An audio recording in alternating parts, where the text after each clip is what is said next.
Continue on 9. Gary, do you know any reason why Howard hasn't come over for so long? I'm beginning to really worry about it. I wouldn't worry about it. Well, I am. I'm afraid that maybe we've done something to offend him. No, you haven't, but I'm sure I have. What do you mean? Oh, nothing. We had an argument about a week or so ago. I'm sure that has something to do with it. An argument about what? There's nothing important. Nothing important. You know Howard, he takes everything seriously. Harry, what was the argument about? He was telling me how to live my life again, including my life with you, and I don't like that. What? Well, Gina, Howard has an unfortunate habit of thinking he understands best things that he's never experienced. Look at it. He's single, unmarried, and telling me how to run my marriage. Told him to buzz off. I guess he did. Gary, I don't want to see you two on the outs. Can't you try to do something to patch things up? I don't want Howard to feel that he's unwelcome here. Even if he is? Oh, come on now, Gary. You don't mean that. Maybe I do.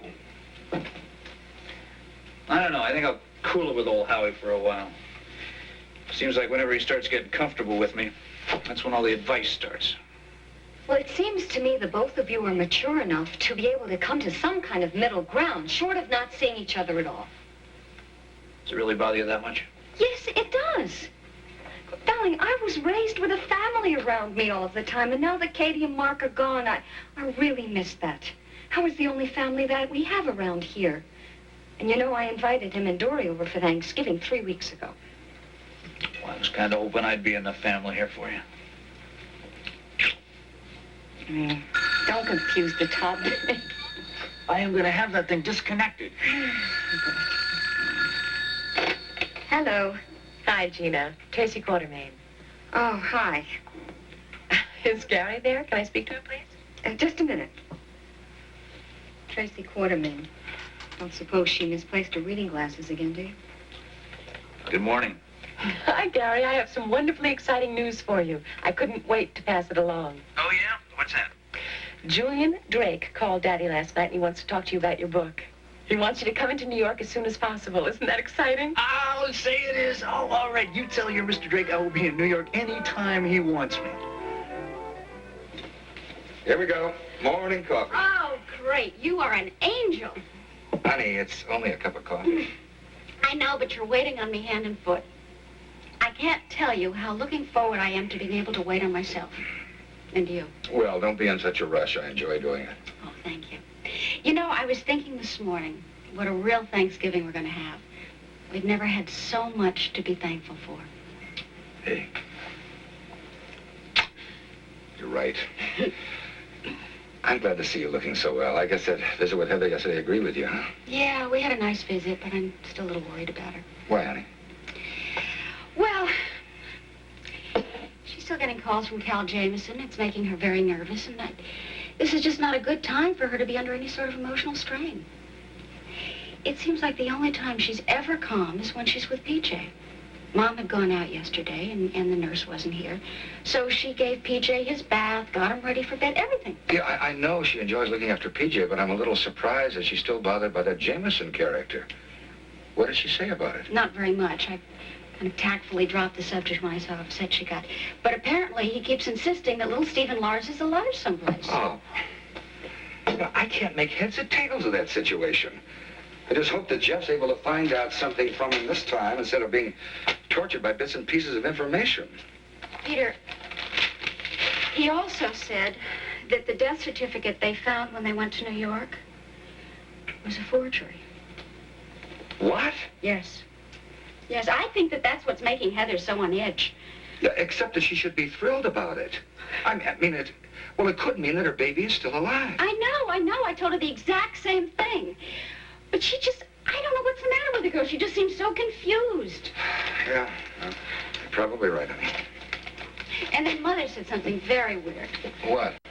She said when she went over to pick up PJ at Heather and Jeff's, Heather was saying goodbye to PJ and actually started to call him Stephen Lars, but then she kind of caught herself. Well, that's really not very surprising. I mean, until Heather has her own baby, all those old wounds of losing Stephen Lars they're never really going to heal. Her condition's probably aggravated by all those calls from Jameson. I wish there was something I could do. I know, honey. Yeah. Yes, this is the Taylor residence. What?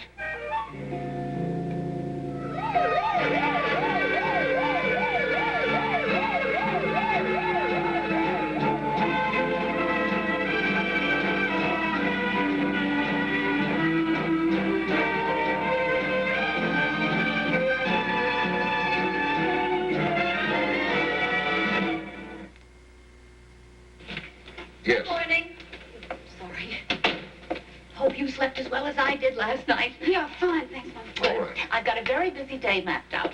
I'm going to do all our Thanksgiving marketing. Going to Miller's Market to pick up the turkey. Fine. Well, thank you for There's calling. some fresh ones there. I thought we might try one. Yes, I see. Yes, all right. Goodbye. Peter, what is it? What was that all about? I can tell by your expression something happened. I'm afraid so. Bad news, Peter? Oh, look, now, I don't want either one of you two to get worked up.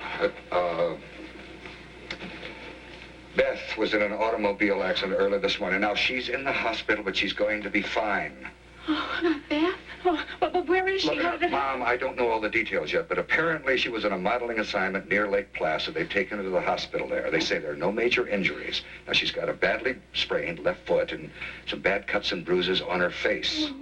Oh, my poor... I've got to go to her. Did they say how long she'd be hospitalized? Well, the doctor said she should be well enough to leave within the week, but he also said she may need plastic surgery after the cuts have healed. Oh, for the model, that could be so serious. How long would it take to get there from Port Charles, by bus, say? Well, no more than a few hours, I imagine, at the outside. All right, Oh, no, I can't leave Diana now. Oh, Mom, please. No, that's ridiculous. Please, Beth needs you there. I'll be fine. Besides, I'll feel better just knowing it. Mom, Diana is right now. Now, you go ahead. Don't worry about us. We'll get someone to help out here. Yeah, come on. I'll let you have You're your pack. sure? Absolutely sure. Now, you go pack, and I'll check the bus schedule, okay? All right, thank you. Okay. No, dear, you don't have to help me. I'll be perfectly all right. Do me good to be busy. Yes, I'll worry. Peter. After I just got through saying what a perfect holiday we were going to have, everything happened so fast.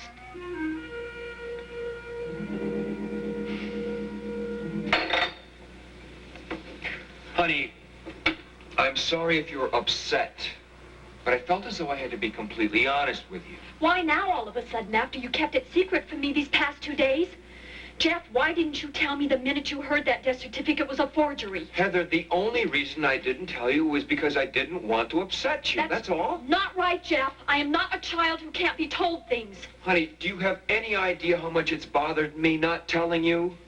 I mean, the only reason I haven't was because of your condition.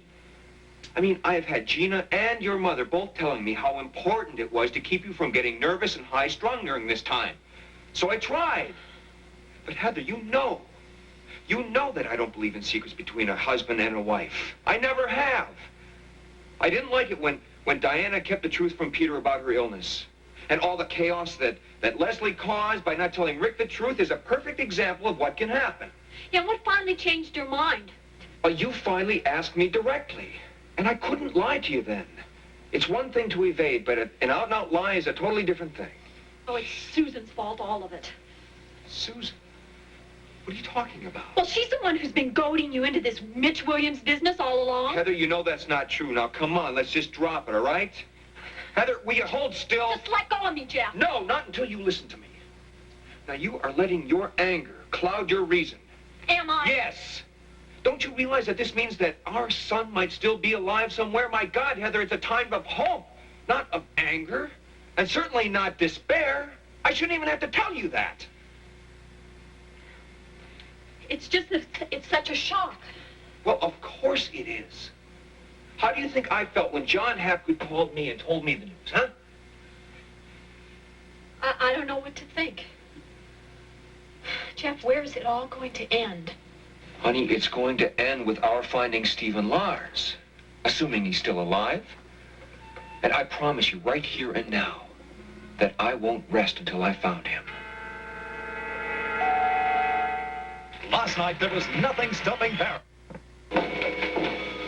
Well, good morning. Good morning, Dory. All right. How are you this bright November morning? Well, just fine, thanks. Oh, Oh, I've been meaning to ask you, Audrey, how's your niece enjoying her stay? Well, she's enjoying it immensely. I know we love having her. She is such a help with Tommy, I can't tell you. I'm sure. Dory, has Jeff come in yet? Oh, well, I haven't seen him. Let me check. Let's see. No, he's not due in for another half hour. Oh, and I almost forgot to tell you. You'll never guess who called me this morning. Who? Mark and Katie. From London? Yes. They were having lunch with some staff members at the hospital where Mark's working with Dr. Copeland. One of the surgeons is a doctor that I used to work with when I was a surgical nurse there. Oh, how do they sound? Oh, just fine. And Mark's hoping that they're going to make it over for the Christmas holidays, if he can get away. Oh, I'd sure love to have him back on staff here. But his work with Dr. Copeland is invaluable experience for him. They tried to persuade me to go over for a short holiday. Oh, now, Dory, why don't you? Well, I promised them I'd think about it. Good. Now, listen, when Jeff comes in, would you tell him I'd like to see him as soon as he's available? I have to get moving. Yes, of course. I'll tell him the minute I see him. Thank you, Dory. See you later, Dory. Dory, Yes. have you heard about what happened between Bobby and Laura yesterday? Yes, I did. I was terribly upset about it. I don't know what to do about it. Now, I know you've worked very closely with Bobby, and I do want to be fair about it. But I also want to make sure that there is no recurrence of this. Well, I don't have any first-hand information because I wasn't here. But I do know that Bobby has a tremendous amount of resentment toward Laura because of Scotty. I mean, I can't imagine why she would have gone to the bookroom in the first place when she knew that Laura was there. Yes, well, that was my thought exactly, but she insists that she just went down for a book. But, of course, I want to get Laura's version of this first before I take any kind of disciplinary action. Well, I know whatever you decide will be fair, but Bobby needs to be discouraged from bringing her personal problems into the hospital. She has a very, very bad tendency of doing just that. I think you're right about that. Well, I'd better be getting busy. One more thing. Now, I know this is a strictly American tradition and not very significant to you, but Steve and I would love it if you'd spend Thanksgiving with us, unless, of course, you have other plans. Oh, Audrey, that is so sweet of you. Thank you. As a matter of fact, Gina had invited me a while back. I don't know if it's still on. Well, why don't you check and get back to me? All right, I'll do that. I'll find out today. And needless to say, Howard Lansing would be more than welcome if you care to ask him. Thank you, Audrey.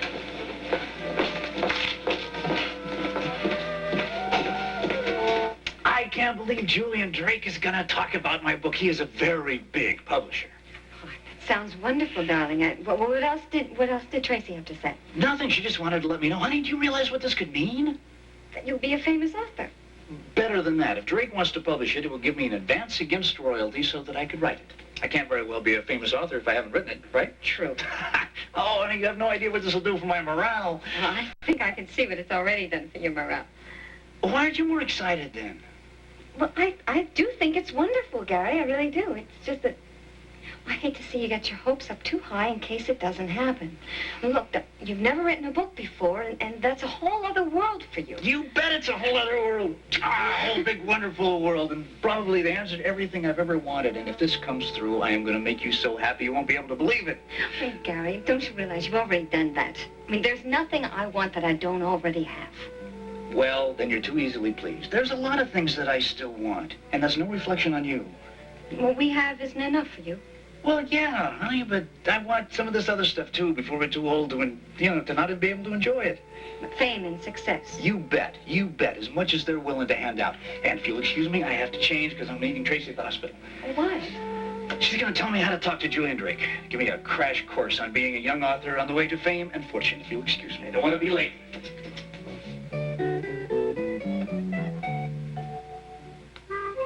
Yes, Daddy, everything's fine. No problems at all. Well, construction starts today on the new cardiac wing, so Alan's very excited about that. But you know, Alan, it doesn't take very much. No, I'm not minimizing it in the least. Listen, Daddy, would you do me a tremendous favor? No, that is not the only reason why I called. Please don't be so suspicious. And as a matter of fact, it happens to be two favors. I think that the 19th would be just fine. But why don't I check my calendar and get back to you on that? Thanks a lot for calling. Bye. Hello, Alan. Hi, yourself. How's Dad feeling? How did you know that was Daddy I was talking to? It's very simple. Monica insisted that I phone Mother from the lounge, and she told me you were on the other phone with Dad. Of course. There you have it. Two devoted children speaking to their parents. What I don't understand is why did you go to all that trouble pretending it was somebody else? That's very simple. Because I'm keeping secrets from you. You and Monica aren't the only ones. You keep things from me, I keep things from you. What things don't we tell you? There is a long list, Alan. Starting with the fact that I know you had an appointment with a doctor here in the hospital a few days ago. And you wouldn't tell me what was wrong, and I'm very concerned about you. That's very touching. I wish you were as concerned about our father. He's still driving himself now, just like he was when he was 30, and Mother's very worried about him. Oh, she's silly to be worried. He's as strong as an ox, and I wouldn't dream of asking him to slack off. I know you wouldn't. Might stop him from making his next million, which he's probably going to leave to you. Alan, that is a very mean remark. But more than that, it serves to change the subject. I asked you about you. Are you all right? I've never been better. Dr. Fisher gave me a clean bill of health. Why the sudden examination, Alan? Tracy, there's nothing sudden about it. I believe in regular physical examinations. I'm a doctor. That's all it amounted to. All right. I'm relieved to hear it. Good. Now, if we can get off that subject and get on to Thanksgiving. Look, Monica and I are going to be flying down to see Mother and Dad for Thanksgiving. Would you like to come along? Now you are inviting me to spend Thanksgiving in my own home? That's a very generous offer, Alan. Thanks a lot. Tracy, don't turn everything into a contest. Just a simple yes or no will do very nicely. Simply no. All right. I thought about it, and I think it's better if I stay here. Since we got Dan Rooney's new estimates on the operating costs, I think I better put my nose to the grindstone. Well, if you ask me, that's a good place for it. And a lot safer than in other people's business. If I were a thin-skinned person, Alan, that might have hurt me. But you're not, so why discuss it?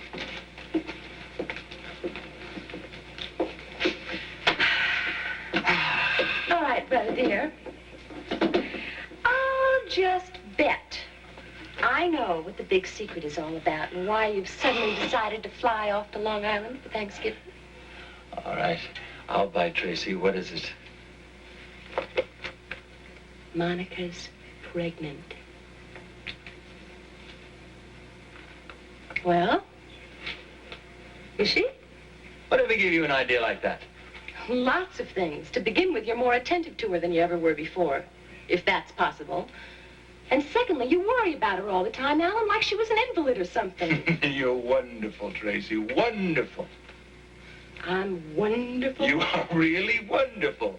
You think that everything in this world has an ulterior motive. Did you ever consider the possibility that I just might be very much in love with my wife? Alan, I have heard you... Tracy, this subject is closed. You know what, Alan? I think I'm going to go down to the cafeteria because I am finding your evasions so irritating.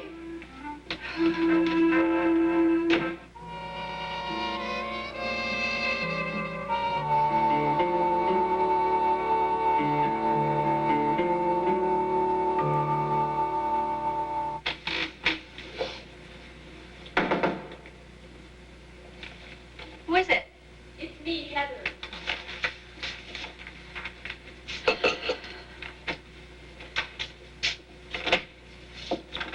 Well, well, what a surprise.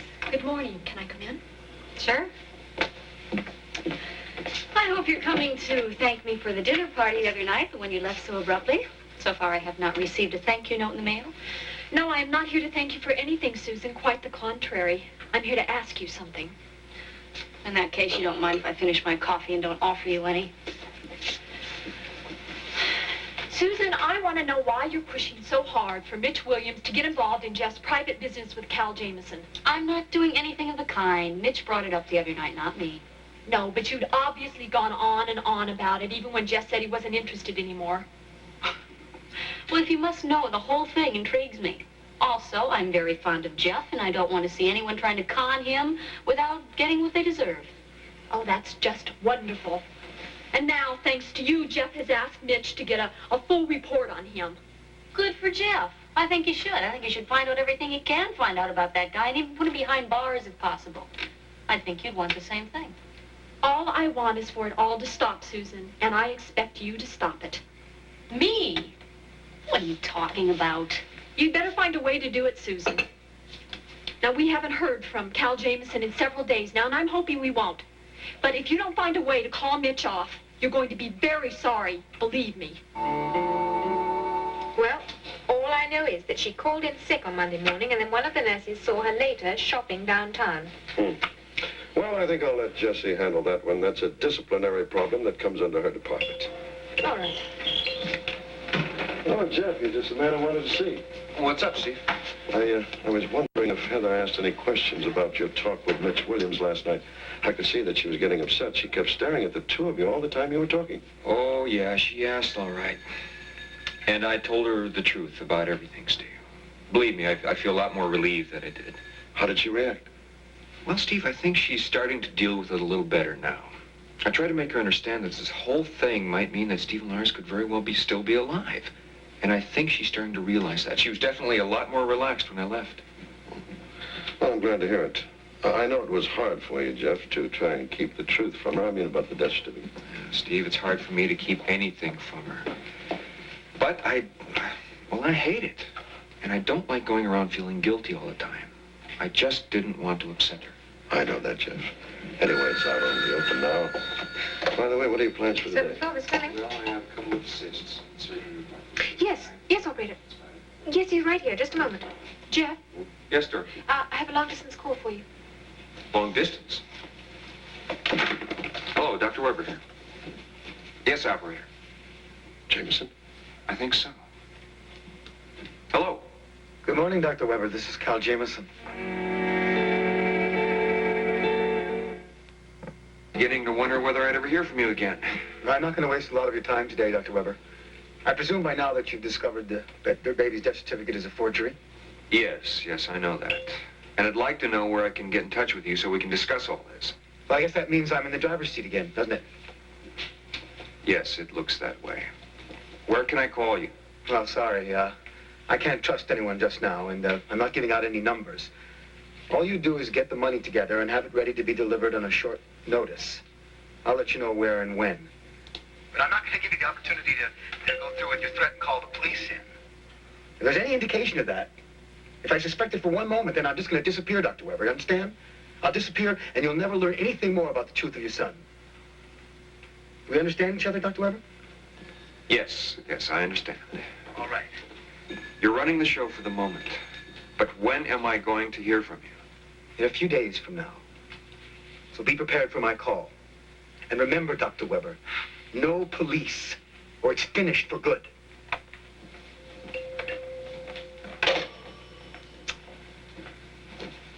What did he say? Well, he's reverted back to being the old Cal Jameson again. He's giving the orders, and I have no choice but to take them. All right, but what did he say? Just to get the money and wait. He said that he'd contact me in a few days, and then we'd set up some kind of a meeting. But Steve, he sounded scared to death of the place. So the guy's got to have some kind of criminal record. Well, you'll know more about that when Mitch Williams gets his report back. Yeah. I just hope I get a chance to look at that report before Jameson calls back again. I want to know exactly what kind of guy I'm dealing with here. I'd like to see it myself, Jeff. Believe me, I would.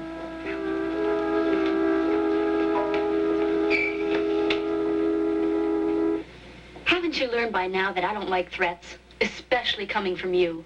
And what's more important, I won't stand for them, Heather, so you can just get out. listen, I'm not concerned about what you like or you won't stand for. You call it a threat if you want to. As far as I'm concerned, I am giving you a good piece of advice. Now, I want Mitch to forget all about Cal Jameson and that police report.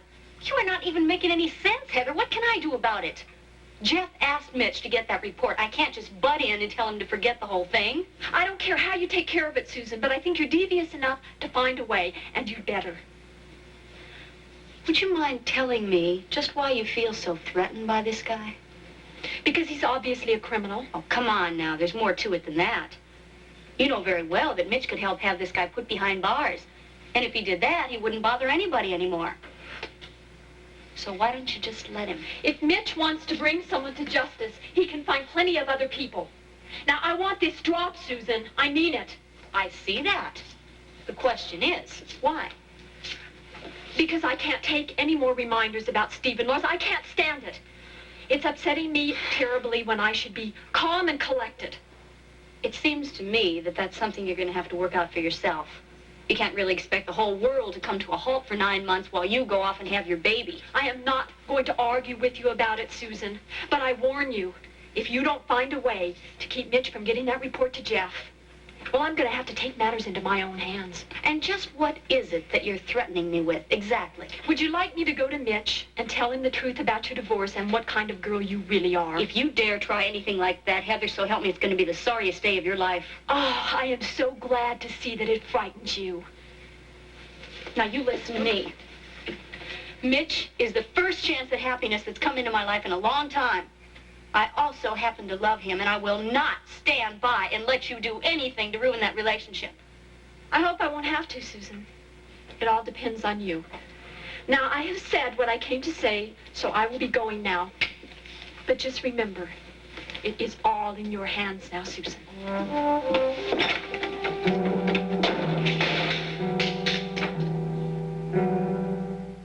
What have you done with your gold medals? She's an excellent... I am so excited about all this, I can hardly stand it. I can't believe it's happening. Well, it is, so you better get used to it, Gary. But it's too good to be true. Not at all. What I need to know is when you can get into New York to meet Julian. Oh, I talked to my partner. He says he's willing to cover for me anytime. Good. Leave right away. I gather Julian wants to spend 2 or 3 days discussing where the book should go with you. He can be tremendously helpful, Gary.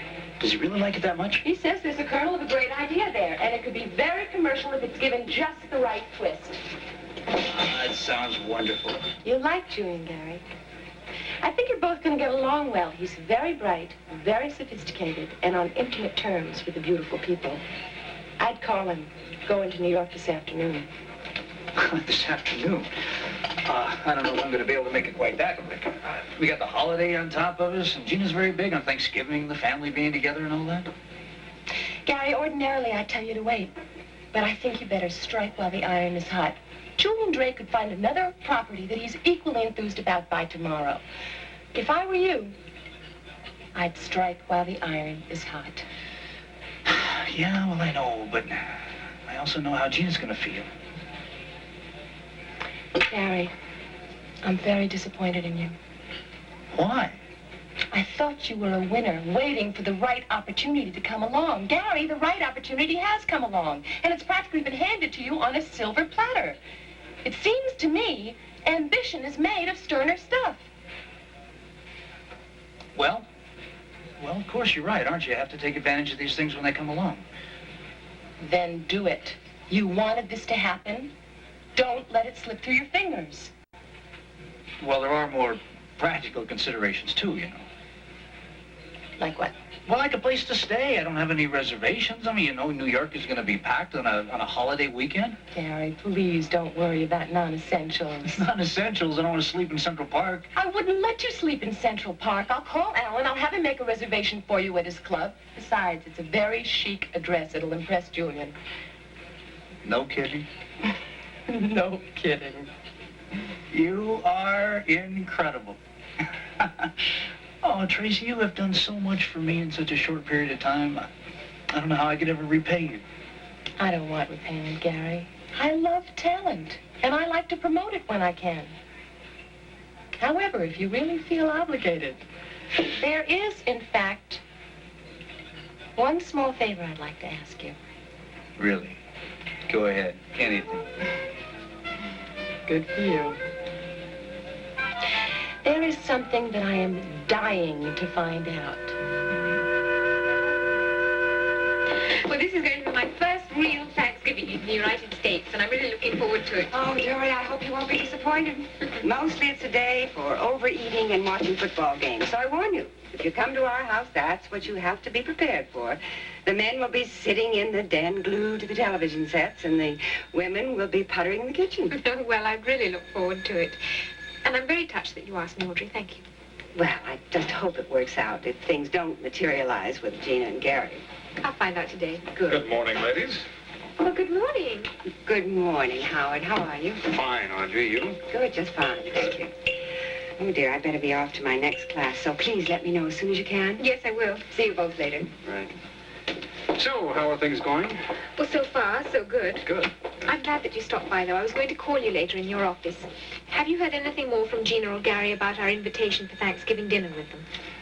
Well, I haven't spoke to either one of them about it, and I imagine as far as Gina's concerned, it's still on. But I think the way things are going between Gary and I, that we better make other plans. We don't want to get left out in the cold. Well, as a matter of fact, we've had another invitation. Have we? Yes. Good. From who? Hey, Howie, how you doing? Oh, hi. Fine. You sure seem in good spirits this morning. I am. On top of the world. Well, how's the view from up there? Breathtaking, Dory. Absolutely breathtaking. Listen, can I talk to you privately for a minute? Yeah, sure. I'll get him right back. What can I do for you? Well, mainly, forgive and forget. Had a big, long talk with Gina this morning, and I'd like us to bury the hatchet. Really, let's just forget about that argument we had. Well, there's nothing I'd like better. You know that. Well, good. I was hoping you'd say that. I told Gina that you weren't the kind to hold a grudge. So, friends again, right? Yeah, sure. Good. And you and Dory are still planning on coming over Thanksgiving dinner, aren't you? Gina's looking forward to it. Well, sure. I didn't know exactly what the situation was. Dory and I were just talking about that. Oh, we want you both very much. Okay, I'll tell Gina it's all confirmed and she can start stuffing the turkey. I'll talk to you later. Yeah.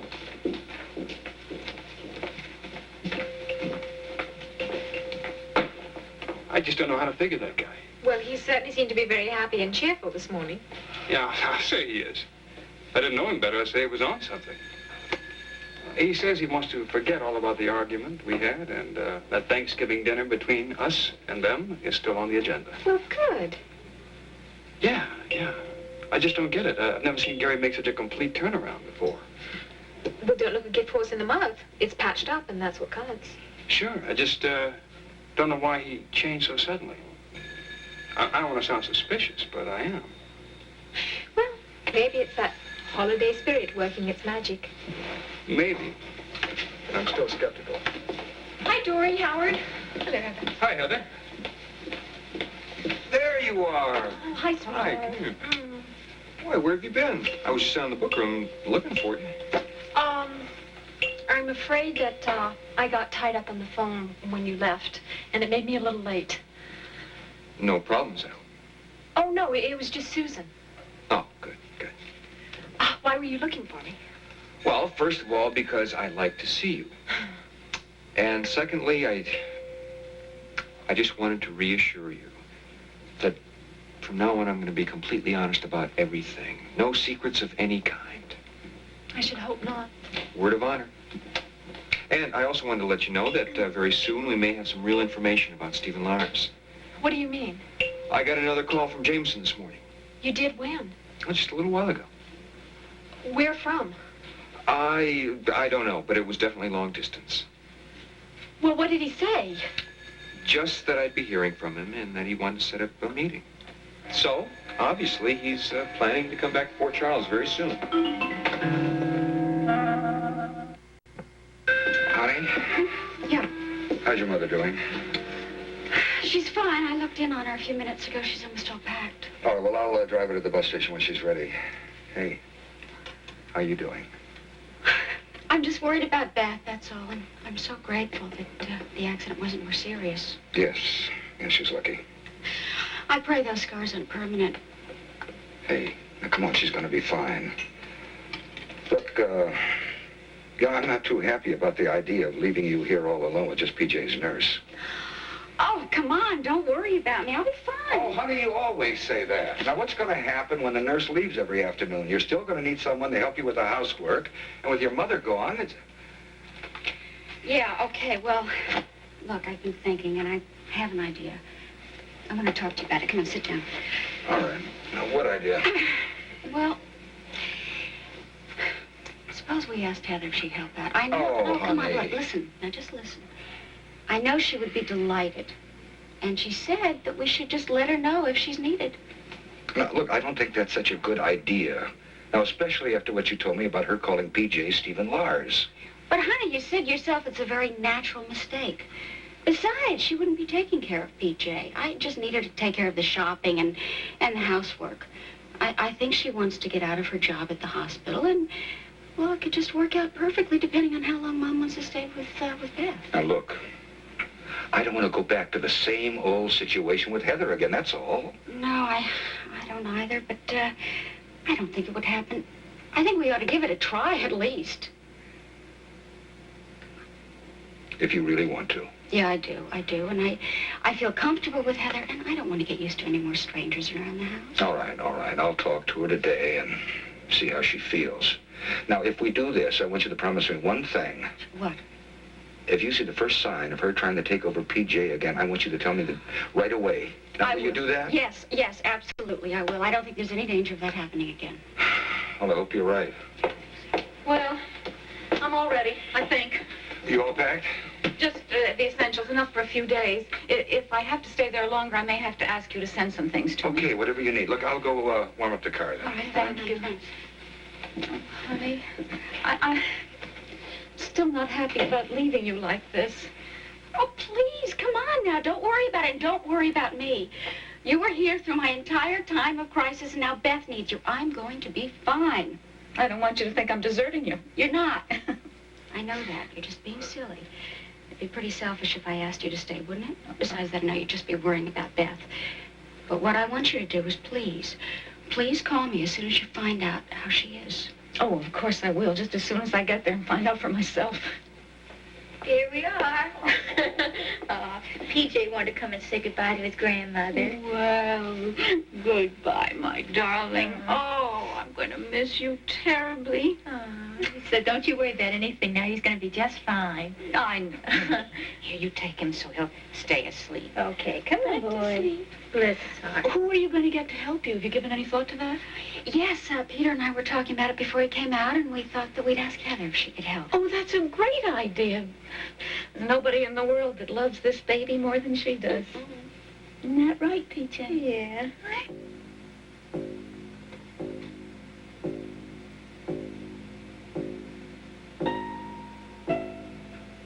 Cal Jameson. Yes. Does your husband believe that death certificate is real? Yes. But I know differently, and what if Jeff finds out it's forged? But you can't afford to let that happen. Well, how am I supposed to stop it when Cal Jameson keeps calling Jeff and offering him more information? When's the last time you heard from this Jameson? This morning. I threatened to call the police and the assistant district attorney if he didn't give up. But I think he's going to keep on with it. And if he knows my baby's still alive, well, he might know everything, Mr. Wallace. Now, Heather, listen to me carefully. First of all, you cannot allow your husband to have an expert examine that death certificate.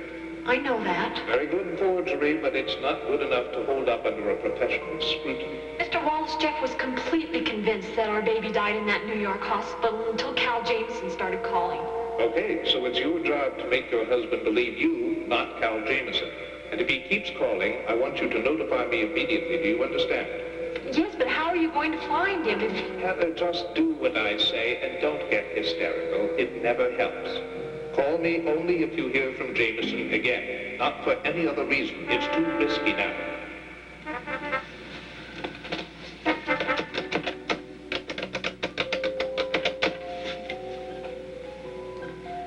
Hello, I'd like to speak to Mr. Frank Wallace, please. My name is Heather Grant. Well, when will he be back? Well, I'll have to call him there. Is there a number where I can reach him? But you don't understand. Mr. Wallace wanted to hear from me. He told me to call him if... All right. But when he checks in, would you please tell him that Heather Grant called from Port Charles?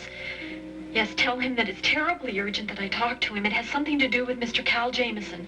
You know, I gotta tell you, Heather took it right in stride when I told her about Jameson's call this morning. Oh, I'm so glad. Yeah. You know, I think I really made her understand that even though this guy is obviously some kind of a criminal, that he can still give us some information about Stephen Lars. Oh, I hope that's true for both your sakes. Oh, me too. I can't think of a better Thanksgiving gift than to find out that my son was still alive and where he is. If I were you, Jeff, I'd get Williams on the phone right away. Tell him that you heard from Jameson and what he said. Steve, I don't know. I'm not so sure that's such a good idea anymore. Why not? Well, Williams might try to intercept him. And Jameson told me that, the slightest hint of police intervention, he'd disappear, and I'd never see him again. All right, Jeff, I can understand why you don't want to jeopardize the whole thing. Maybe you should just tell Williams that you'd appreciate any information he could get for you and let you know as soon as possible. Yeah, that's a good idea. I'll do that right away. Oh, that's good. Because you're entitled to know as much about him as you can. It's for your own protection, after all. I know, Audrey. I know. And I'm sure Mitch will cooperate in anything we have to do. Here we go. Yes.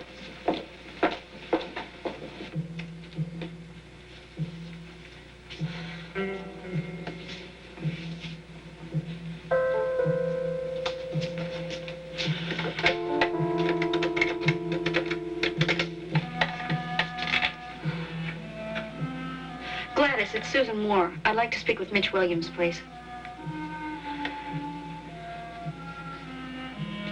Yes, it's very important. I've got to talk to him right away.